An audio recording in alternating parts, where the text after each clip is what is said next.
প্রত্যাশা সম্পর্কে কেন্দ্র কিছু জানাচ্ছে না, প্রদীপ মজুমদার বলছে। গ্রামীণ অর্থনীতি, রাজ্যের বাজেট প্রত্যাশা যাই থাকুক, রাজ্যকে আগে ধার নেওয়া বন্ধ করতে হবে।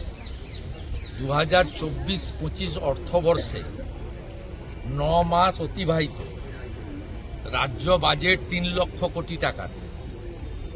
তার মধ্যে 79,000 কোটি টাকা বাজার থেকে ঋণ নেওয়া হয়েছে, 9,000 কোটি টাকা কেন্দ্রীয় সরকারের গ্যারেন্টিতে আরবিআই থেকে ঋণ নেওয়া হয়েছে, 2200 কোটি টাকা আদার সোর্সে ঋণ নেওয়া হয়েছে। এবং ভারতবর্ষের মধ্যে দুটো রাজ্য অডিট রিপোর্ট জমা না দেওয়া সত্ত্বেও জিএসটির তাদের যে প্রাপ্য অংশ শুধুমাত্র পাওয়া যাবে এই ক্যালকুলেশন করে নির্মলা সীতারামনজি 90% টাকা পশ্চিমবঙ্গকে দিয়েছে। জিএসটির যা যা লাগে, তারপরে এই ধরনের কথাবার্তা বলার কোনো মানে হয় না। আমরা বুঝতে পারছি রাজ্য সরকার হিমাচল প্রদেশের মতো স্যালারি বন্ধ করার দিকে যাচ্ছে।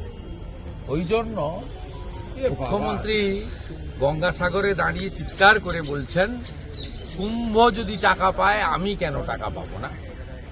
আর প্রদীপ মজুমদার যদি আজকে আপনাদেরকে বলে থাকেন, বোঝা যাচ্ছে যে চরম অর্থনৈতিক সংকটে এরা পড়েছে, যে কারণেই আলিপুর চিড়িয়াখানার পশু হসপিটালও বিক্রি করার পরিকল্পনা মমতা ব্যানার্জিরা নিচ্ছে।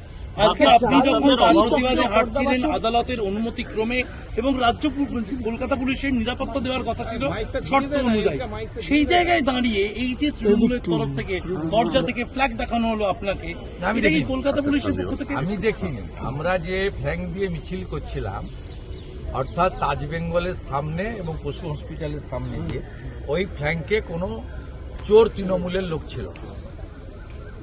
আমাকে আমাদের সমর্থকরা বলেছে উল্টো ফুটে জুর যে গেট, সেখানে আমি তো আমার চোখের সামনে নয়, দেখার সুযোগও ছিল না, কোথায় ঝোপঝাড় জঙ্গলে লুকিয়েছিল। তারপরে এদিক থেকে যেই যুবকরা তাড়া করলো, পতাকা ফেলে মমতা ব্যানার্জির ভাই কার্তিক ব্যানার্জির বাহিনী কোথায় যে পালালো আর খুঁজে পাওয়া গেল না।